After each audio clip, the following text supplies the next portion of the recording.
Welcome back to Jinia blogs. Jinia ব্লগসের নতুন একটা ব্লগে তোমাদের সকলকে অনেক অনেক ওয়েলকাম।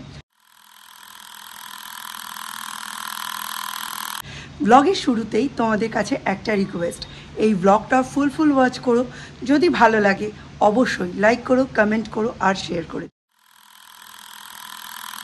আর তার সাথে সাথে প্রত্যেককে থ্যাংক ইউ আমাদের ব্লগটা দেখা শুরু করার জন্য। তো চলো আজকের দিনটা শুরু করা যাক।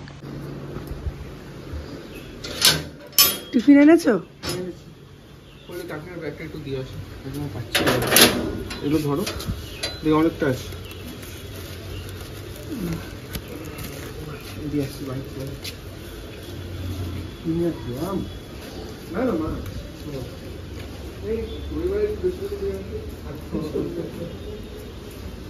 মিস্টার বিশ্বাস বলছেন গরমের ছুটি এক্সটেন্ড হওয়ার কথা।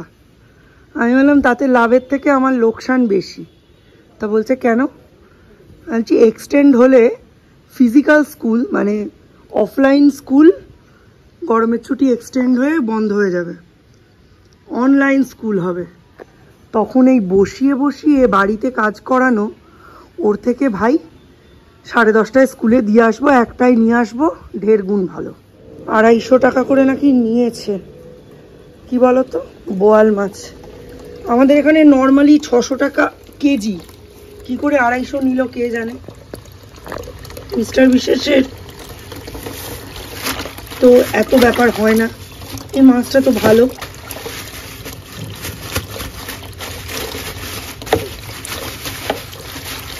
চালানি তো, ধুয়ে ঢুকিয়ে রাখবো।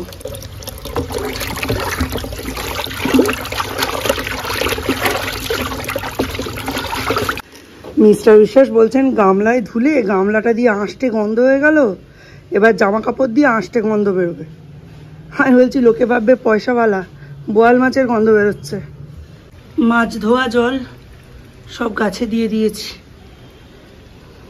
আমিও মেছো, আমার ছেলে মেয়েরাও মেছো। বাঙালি বাড়িতে যদি মাছ থাকে তাহলে আর কোনো চিন্তাই করতে হয় না। বাবু তো প্রচণ্ড ভালোবাসতো বোয়াল মাছ। আমি আর মা কেউই খুব একটা ভালো খাই না, কারণ বোয়াল মাছে না আমার কেমন একটা আঁশটে গন্ধ লাগে, কি জানি কেন। বাবু আবার অল্প পেঁয়াজ দিলেও খেতে পারতো না। বাবু খেত আলু, বেগুন, বড়ি এইসব দিয়ে বোয়াল মাছের ঝোল। 4 দিনের মাছ স্টোরেজে রইল, আর বাকিটা আজকে হবে। এই উইকে সৌম্য বাড়ি থেকেই ক্লাস করছে অনলাইনে, আকাশের। ওকে এখন ওর ক্লাস চলছে, আজকে প্রায় 4:30 অবধি ক্লাস। তো খাবারটা দিয়ে আসি। সবজি টবজি কাটাকুটি করে এই সামনের দোকানে একটু বেরিয়েছি। প্রজেক্টের কটা জিনিস আনতে হবে, মালাকারের দোকানে যাব। আর দিলীপ দাদুর দোকানে একটুখানি ওই লিস্টটা জমা দেবো। ওইটা লিস্টটা দিয়ে আসলে মুদিখানার সমস্ত মালগুলো ভরে ঠরে রাখবে, আমি তারপর সেইগুলো একসাথে করে বিকেলে নিয়ে আসবো, বা একটু পরে মিস্টার বিশ্বাসকে পাঠাবো যে মালগুলো নিয়ে এসো। বাইরে কি রোদ্দুর, খালি দেখো, কেউ বেরোতে চাইছে না। আমি এতক্ষণ বাড়িতেই ভালো করে শ্যুট করতে পারলাম না, মানে এত গরম না। যখনই মনে হচ্ছে যে বাইরে বেরিয়ে কাজ করতে হবে, অন্য জামা কাপড় পাল্টাতে হবে, তখনই ব্যাস কাজে একদম গাফিলতি হয়ে যাচ্ছে। ছোট বড় মাঝারি 3 রকম সাইজ হবে। আচ্ছা, এর নতুন দেখলাম। না এগুলো বহুদিন পরে যাবে, ওইসব স্কুল কলেজে তাদের জন্য লাগে, ওইটা লাগে। এক প্যাকেট স্কেচ পেন দেবে। ওটাকে দেখাচ্ছি না, প্যাকেটটা দেখে দিই। মিডিয়াম, স্মল, লার্জ তিনটেই আছে। বাহ, লম্বা করে আছে, সরু করে আছে, এরকম এখানে খুলে সুন্দর দেখতে। এইটা আমার একটা দিয়ে দাও, আর ইয়ে দাও 1 প্যাকেট ওই কি বলে ওটাকে, স্কেচ পেন। এগুলো অ্যাকচুয়ালি বাচ্চাদের জন্য নয়, না বড়দেরই। আমি তো করব কাজ, কি ওরা করবে? প্রজেক্ট আমি করব। তো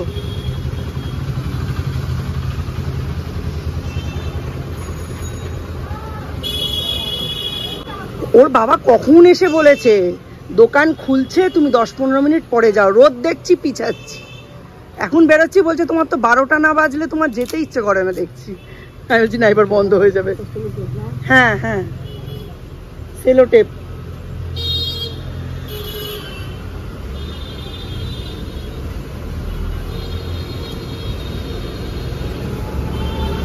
চলো, এই যে প্রজেক্টের সমস্ত জিনিস কেনা কমপ্লিট।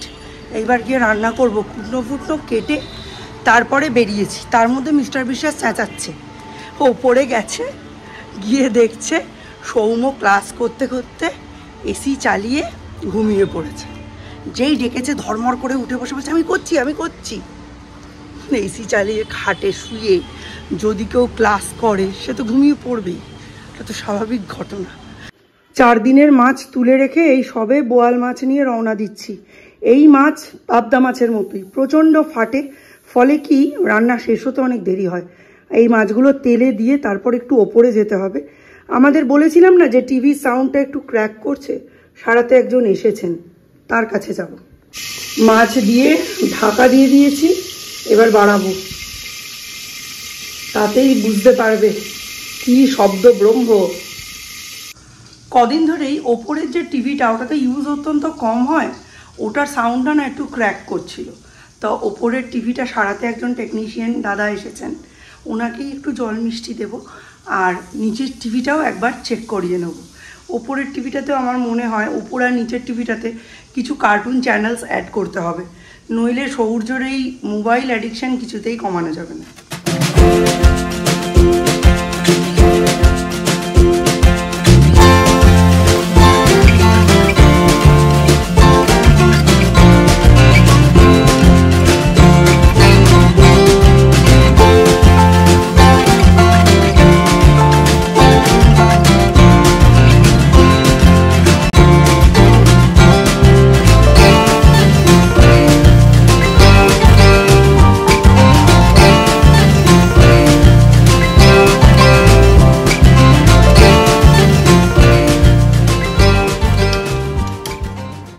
যে দাদার জন্য নিয়ে গেছি সেই দাদার ভয়াবহ সুগার। আগে ছিল না খেয়ে 300, এখন হয়েছে খেয়ে 300, তাই মিষ্টি ফেরত। সৌম্য একটা খেয়ে নিল, এটা ঢুকিয়ে রাখি। কালকে মিস্টার বিশ্বাস আলুগুলো এনেছে, ধোয়াই হয়নি, আজকে ধোবো। রোদ দেখে এত ভয় লাগছে, বেরোতে ইচ্ছে করছে না। প্রচণ্ড গরমের মধ্যে প্রায় দশভুজা হয়ে রান্না করার অবকাশ এসেছে এখন। এই যে বেগুন ভেজেছি সৌর্যের জন্য, এখানে আলু পটল আর ডিমের আলু ভেজে তুলে রেখেছি, আর কড়াইতে একদিকে হচ্ছে ঢেঁড়স ভাজা, একদিকে হচ্ছে পটল ভাজা। 2-3 দিন ধরে প্রত্যেক দিনই রাত্রি 12টার সময় কারেন্ট যাচ্ছে, আসছে 1:30। আজকে সকাল থেকে কারেন্ট নেই। আর সমস্ত বাটনা আমি এমনি শিলে প্রেফার করি, বাট তাড়াহুড়োর সময় যেটুকু করার সেটুকুও করতে পারছি না, পুরো শিলে বেটে করতে হচ্ছে। সরস্বতীতে এখন কাজ ফাজ ছেড়ে চলে গেছে, এবার সৌর্যের প্যান্টগুলোকে কেচে ধুয়ে রেডি করে নেব। এই দেখো খালি 2 দিনে এতগুলো প্যান্ট জমিয়েছে, কি করি বলো তো এই অভ্যেসটার। রাত্রে টয়লেট পটি কিচ্ছু করছে না, আর দিনের বেলা প্যান্টে করছে।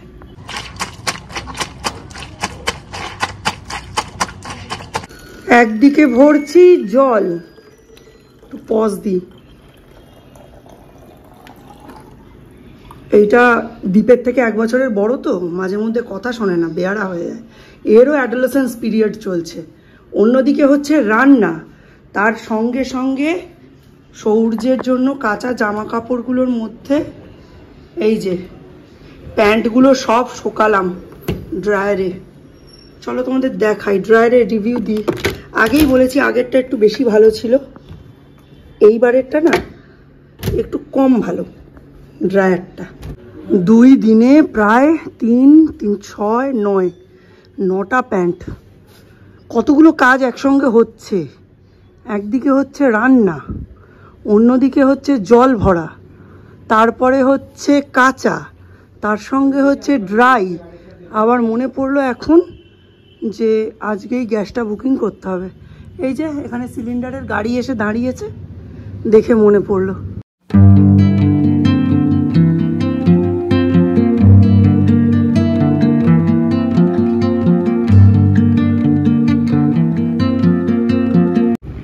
খিদে পেয়েছে? হাতির বেবি দেখছো? সৌর্য আজকে ডিসকভারিতে হাতির বেবি দেখছে। ডিসকভারি না, ন্যাশনাল জিওগ্রাফিক মনে হয়, দেখছে হাতির বেবি।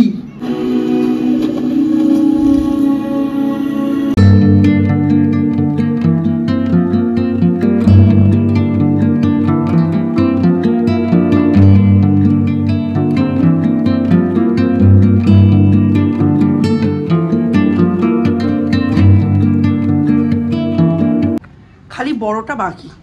বাপ বেটাকে খাইয়ে দিয়েছি, এবার যাব স্নানে। স্নান থেকে এসে তারপর আমি আর সৌম্য দুজনে খেতে বসবো। কালকে এইরকম সময়ে এত গরম লাগছে, পুরো মাথা, কালকে না পরশু দিন চপচপে করে তেল দিয়েছি। কালকের ব্লগে দেখলে না কিরকম তেলা তেলা হয়ে আছি, ভাল লাগছে না। আমি এমনিতে নর্মালি তেল দিই না, বাট এত শরীরটা বিরক্তিকরভাবে খারাপ লাগছিল, খালি তখন মনে হচ্ছে কি তেল দিলে হয়তো একটু রেহাই পাবো। কুমড়ো গাছটা নিচে ঝুলে গেছে, তেল দিলে একটু রেহাই পাবো, তেল দিলে একটু রেহাই পাবো। চপচপে করে তেল দিয়েছি, স্নান টান করে উঠে ওরে মা কি গরম লাগছে। ব্যাস এই সমস্ত কাজ ফাজ কমপ্লিট। এখন স্নান করব, খাওয়ার খুব একটা ইচ্ছে নেই। সৌম্যকে খেতে দেবো, যদি ইচ্ছে হয় তাহলে মাছ দিয়ে একটু ভাত খেয়ে বডি ফেলবো। এই জায়গাটায় আমাদের একটা গ্যারেজ হবে কথা হচ্ছে। অন্য গাছগুলোকে নিয়ে চিন্তা নেই, সব তো টবে, কিন্তু এই গন্ধরাজ গাছটা কাটা পড়বে। এটা বাবুর হাতে লাগানো গাছ, কাটতে একটু কষ্টই হবে, কিন্তু এটা কাটা পড়বে, কিছু করার নেই। আজকে তো দেখতেই পেয়েছো অনেক কিছু রান্না হয়েছে। ভাত হয়েছে, তার সাথে পেঁপে দিয়ে মুগের ডাল হয়েছে, তার সাথে হয়েছে ভেন্ডি ভাজা, পটল ভাজা, বেগুন ভাজা আর বোয়াল মাছের কাঁটা চচ্চড়ি। কাঁটা চচ্চড়ি ঠিক বলা যাবে কিনা জানি না, তবে বোয়াল মাছের মাথায় কিন্তু অনেক মাংস থাকে, তাই মাথাটা আলাদা করে রান্না করলে কেউই খুব একটা ডিপ্রাইভড হয় না। কিন্তু কেমন যেন আজকে মনে হচ্ছে সব রান্নাই বৃথা। আমি নিজে সারাটা জীবনই ডায়েট, এক্সারসাইজ এইসবের ওপর কাটিয়েছি, তাই আমি যখন কম খাই, না খাই, তখন আমার কিছুই মনে হয় না। কিন্তু মিস্টার বিশ্বাস যখন রবিবারের দিনে কম খান বা একেবারে বলতে গেলে আগে যা খেতেন সেই তুলনায় না খান, তখন যেন মনে হয় রান্না করার মানেটাই বাকি। যেমন এখন আমি বেড়ে নিচ্ছি সৌম্যর ভাতের থালাটা, সব কিছুই দিলাম কি সুন্দর সাজিয়ে গুছিয়ে, কিন্তু মানুষটা ওই একবেলা খায়, তখনও যদি হিসেব করে মেপে বুঝে খাবার দিতে হয়, কেমন লাগে বলো? খুব খুব কষ্ট হচ্ছে। তাই কালকে রাতে ভয়েস ওভারটা দিতে পারিনি। মিস্টার বিশ্বাসকে বললাম সকালবেলা দিয়ে দেবো। খেয়ে দিয়ে নিজেকেই যেন অপরাধী মনে হয়। খেতে বসলে মনে হয় যার কল্যাণে আজকে খেতে পাচ্ছি সেই মানুষটাই খেতে পাচ্ছে না। আমার বাবাকে দেখে আমার ঠাকমারও এরকম মনে হতো, সেই জন্যেই হয়তো ঠাকমার খাবারটাও খুব কমে গিয়েছিল। আমিও তাই সব রকম পদ দিয়ে এখন আর খেতে পারছি না, শুধুমাত্র ভাতের সাথে অল্প একটু মাছের ঝোল নিয়ে নিয়েছি। মাছ মাংস ডিমটা মিস্টার বিশ্বাস খেতে পাচ্ছেন, ভাতের পরিমাণটা অত্যাধিক কমে গেছে। পেট ভরিয়ে রাখতে হচ্ছে শুধুমাত্র ডাল, সবজি, মাছ এইসব দিয়ে। সারা দিনে একবার মাত্র ভাত খাওয়া, তাও বাটি মেপে। আমার যেন মনে হয় পৃথিবীর সব থেকে খারাপ রোগ হচ্ছে এই ডায়াবেটিক্স। কারণ এই ডায়াবেটিস জিনিসটাই এমন, মানুষকে হাতে নয় পাতে মারে। আর এটাই হচ্ছে আজকালকার মানুষের জীবনের স্লো পয়জনিং, বুঝলেন? কিভাবে যে একটা মানুষকে খাওয়া দাওয়া বন্ধ করে তাকে মানসিকভাবে রোগী বানিয়ে তুলতে পারে, সেটা ডায়াবেটিসের মতো রোগটা না থাকলে আমরা বুঝতেই পারতাম না। চলুন, খাওয়া দাওয়া শেষ, আবার বিকেলে দেখা হবে। সৌর্যদের স্কুলে একটা প্রজেক্ট দিয়েছে, তোমাদের সঙ্গে আগেই আলোচনা করেছিলাম। একটা বড় A4 পেজে একদিকে ফ্রুটস আর অন্যদিকে ভেজিটেবলস পেস্ট করে তারপর পাঠাতে হবে। সেটা হাতে আঁকা হতে পারে, কোনো জায়গা থেকে প্রিন্ট আউট নিয়ে কাট করে হতে পারে, বা স্টিকারও হতে পারে। যথাসম্ভব সুন্দর করে বানাতে হবে, প্রজেক্ট তো, তাই এটার ওপর বেশ অনেকটা নম্বর ভ্যারি করবে। তাই সৌম্যর জীবনে এটা মনে হয় প্রথম প্রজেক্ট যেটাও নিজের হাতে করছে, তাও নিজের প্রজেক্ট নয়, ভাইয়ের প্রজেক্ট। নিজের প্রজেক্টগুলো সব আমি করেছি, তাই জন্য ভাইয়ের প্রজেক্টে ওকে আমি ইনভলভ করেছি। সৌর্যের লাইফের ফার্স্ট প্রজেক্ট, সেটা বানাবে ওর দাদা আর ওর মা মিলে, কারণ আস্তে আস্তে সৌম্যকেও এই ব্যাপারগুলো জানতে বুঝতে হবে। কত কাল আর আমি স্পুন ফিডিং করব বলো? তাই সৌম্যকে নিয়ে রাত্রিবেলায় বসে পড়েছিলাম খাওয়া দাওয়ার পরে। সৌম্য এখানে প্রজেক্টের যেসব এসেনশিয়াল র পিসেস সেগুলো কালেক্ট করছে প্রিন্টার থেকে। আগে কিন্তু আমি এইভাবেই করেছি, আমাদের সৌম্যের টাইমেও একটা প্রিন্টার ছিল, সেটাও ইনজেটেরই ছিল, কিন্তু সেটা এত কম ইউজ হয়েছিল সেটা নষ্ট হয়ে গেছিলো। খুব সুন্দর করে সৌম্য নিজে বেছে বেছে ফটোগুলো কালেকশন করেছে, ছবিগুলো নির্দিষ্ট ফরম্যাটে ফেলেছে, যে লেখা স্টাইল এই ছবির সঙ্গে মানাবে সেগুলো সিলেক্ট করেছে, তারপর আস্তে আস্তে প্রিন্ট আউট বের করে নিচ্ছে। তবে এই যে প্রজেক্টটা, এটা কিন্তু আমি এত তাড়াতাড়ি বানাবো না, বৃহস্পতিবার সাবমিশন, সুতরাং বুধবার রাতে বসে ফুল প্রজেক্টটা আমি কমপ্লিট করব।